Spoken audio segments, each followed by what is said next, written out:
अस्सलाम वालेकुम नाज़रीन, मैं हूं आपके साथ राजा मुताल चौहान और आप मेरे साथ मेरे यूट्यूब चैनल पर मौजूद हैं। नाज़रीन, हफ्ते की सुबह 10:30 बजे अदालत के हुक्म के मुताबिक इजलास शुरू हुआ और जो कि काफ़ी लंबा चला। मैंने आपको बताया था कि पीटीआई का कोई इरादा नहीं है वोटिंग कराने का, तो पीटीआई ने अपनी कोशिश भरपूर की कि किसी तरह वोटिंग को डिले किया जाए और आखिरकार अदालतें खुल गईं। रात के 11 बजे सब ने देखा, मुल्क में एक सनसनी फैली, जिसके बाद अदालतें खुली और सब कुछ हुआ।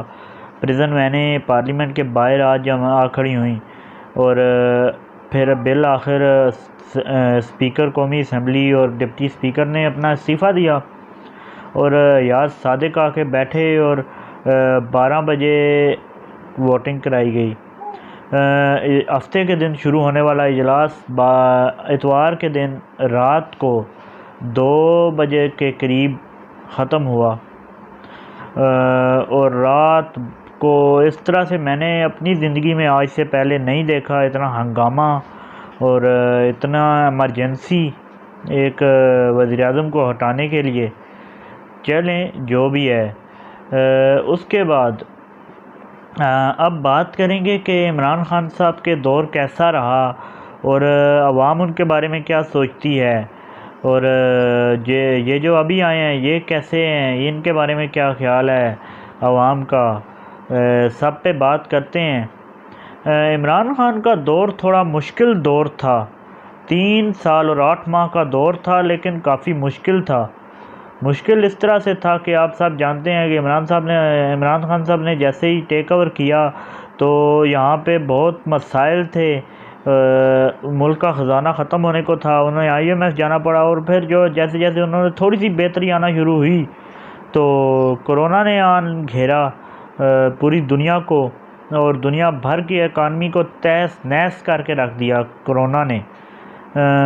कोरोना वो मतलब कि वबा थी जिसने पूरी दुनिया को नुकसान पहुंचाया और उसके साथ साथ इमरान खान साहब की हुकूमत को भी नुकसान पहुंचा। अभी मुश्किल कोरोना से निकले थे, फिर एक रूस और यूक्रेन की जंग भी हो रही है अभी तक शायद, और अभी उससे तो नज़रें हट चुकी हैं कम से कम पाकिस्तान की। उसमें भी काफ़ी ज़्यादा तेल की कीमतें चढ़ी और महंगाई इस वजह से भी काफ़ी हुई। और इमरान खान साहब का एक नैरेटिव मेरा बहुत पसंदीदा है कि ग़ुलामी कबूल नहीं करनी, और जो दुनिया भर में पाकिस्तान का जैसे उन्होंने कमी दिया और इस्लामोफोबिया के ख़िलाफ़ बोले। इस्लामोफोबिया का दिन मुनक्कद किया गया अक़वाम मुत्तहिदा की जानिब से, दिन उनका मुख्तस किया गया इस्लामोफोबिया के हवाले से, और बहुत सी इस्लाम और इस्लामी दुनिया के लिए उनकी बहुत खिदमात हैं। जो समझने वाले हैं वो समझ रहे होंगे। अब देखते हैं, परसों इमरान खान साहब की हुकूमत को किया गया तरीक़े अदम एतमाद कामयाब की गई। उसके बाद इमरान खान साहब अपने घर बनी गाला रवाना हुए। बड़ा ही एक मंज़र था और सब ने देखा और बड़ा ही एक अजीबो-गरीब किस्म का मंज़र था। वैसे ऐसा मुल्क में पहले बहुत कम या फिर ना होने के बराबर देखा गया। तो फिर इमरान खान साहब ने एक कॉल दी थी कि एहतजाज होगा। उससे पहले उसकी भी बात करेंगे कि एहतजाज कैसा रहा। और अब बात करते हैं कि इमरान खान साहब जो ख़त लेकर आए और ये जो तरीक़े अदम एतमाद आई, मैं नहीं बात करता कि कौन गद्दार है और कौन ठीक है। ये फ़ैसला आप लोगों ने करना है। मैं आप लोगों को कुछ चीज़ें दिखाऊंगा यहाँ पे। ट्वीट्स हैं और राहुल गांधी साहब का एक ट्वीट है। इसके अलावा जो याद नहीं आ रहा मुझे अब नाम, गुस्ताखी की थी हज़ूर सल्लल्लाहु अलैहि वसल्लम की शान में, उसका एक ट्वीट है इमरान खान साहब के बारे में। न्यूयॉर्क टाइम्स ने भी बोला है कि इमरान खान जो है वो इसलिए निकाला जा रहा है कि उसने अमेरिका के साथ अपने ताल्लुकात अच्छे नहीं रखे। अमेरिका के साथ ताल्लुकात अच्छे ना रखने पर यहाँ पे वज़ीर-ए-आज़म निकाल दिए जाते हैं और यहाँ की हुकूमतें चेंज कर दी जाती हैं। ये भी बड़ा गलत है।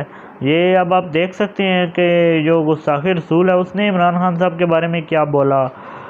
इसके अलावा राहुल गांधी ने इमरान खान साहब के बारे में इमरान खान साहब के बारे में तो उसने कुछ नहीं बोला, लेकिन पाकिस्तानी कौम के बारे में और मोदी को कुछ कहा कि ये आप मोदी जो बिलियंस ऑफ डॉलर अपने हथियार जमा करने में लगा रहा है, ये क्या कर रहा है, बल्कि पाकिस्तानी कौम तो 1 बिलियन से भी कम में ख़रीदी जाती है। इसका मतलब यहाँ से वाज़े हो रहा है कि ये पार्लियामेंट वगैरह और जो कुछ हुआ, ये रजीम चेंज हुआ, ये किस तरह से हुआ वाज़े है। मैं कुछ नहीं कहना चाहता इस पर, आप लोग ख़ुद फैसला कर लें। इसके अलावा एहतजाज के मनाज़िर अगर देखें, मैं चकवाल से बिलोंग करता हूँ और चकवाल में आज से पहले मैं कभी ऐसा एहतजाज मैंने नहीं देखा और ना ही कभी किसी ने जब से पाकिस्तान बना है चकवाल के जो लोग हैं एहतजाज करते नहीं हैं।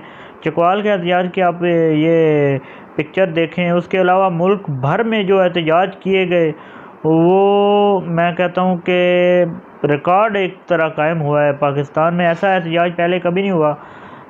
लाखों लोग तो कम से कम निकले हैं मुल्क भर के, अगर काउंट करें तो करोड़ों भी बहुत बड़ा फिगर है, लेकिन बहुत ज़्यादा लोग निकले हैं जो मतलब इससे पहले नहीं देखे गए। तो यहाँ से इमरान खान साहब की जो पावर है उसका भी अंदाज़ा होता है। और बहुत से लोगों ने तो पाकिस्तान के झंडे उठा रखे थे, पीटीआई के अलावा। पीटीआई के जो नहीं उठाए थे, बल्कि वो कहते थे हम पाकिस्तान के लिए निकले, हम किसी जमात के लिए या इमरान खान साहब के लिए नहीं निकले, अमरीकी ग़ुलामी को कबूल नहीं करेंगे। तो अमरीकी ग़ुलामी को कबूल ना करना जो नैरेटिव है वो बहुत अच्छा है। इमरान खान साहब ने एक और बड़ा अच्छा नैरेटिव बिल्ड किया। आज जो बाशऊर ये कौम बनती है, इसमें इमरान खान साहब का बहुत बड़ा किरदार है। अगर आप देखें तो इमरान खान साहब के बगैर ये इस कौम का बाशऊर बनना एक तरह नामुमकिन था। इमरान खान साहब ने बड़ा एक तो करप्शन का शऊर इस कौम में उजागर किया कि ये हुक्मरान कैसे करप्शन करते हैं। वैसे अवाम तो इतनी हमारी जाहिल है कि एक ज़रा सा कोई सड़क पक्की होते देखी या कोई 2-4 रुपये लगते देखे अपने ऊपर तो समझा कि बड़ा काम हो गया हमारा, लेकिन उन्हें नहीं पता कि मुल्क कैसे चलते हैं। इस पर भी किसी दिन बात करूँगा कि मुल्क को कैसे तरक्की याफ्ता किया जा सकता है। तो ये हालात चल रहे हैं मुल्क के। और अब शेख रशीद साहब ने भी मुतालबा किया है आर्मी चीफ से कि मुल्क में नए इलेक्शंस कराए जाएँ। इलेक्शंस कराना कोई बुरी बात नहीं है। मैं कहता हूँ हमारी जो मुअज़्ज़ज़ अदलिया है उसे भी चाहिए था कि इलेक्शंस की ऑप्शंस पे जाना कोई गलत बात नहीं है। अवाम अगर किसी को मुंतखब करती है दोबारा से तो इसमें कोई गलत बात नहीं है। अवाम को हक़ है मुंतखब करने का अपना लीडर, तो इलेक्शंस करा लेने चाहिए। लेकिन अब हुकाम बाला ने फ़ैसला करना है। देखते हैं कि ये मुल्क अब किस जानिब जाता है। और इमरान खान साहब भी चुप बैठने वालों में से तो नहीं है।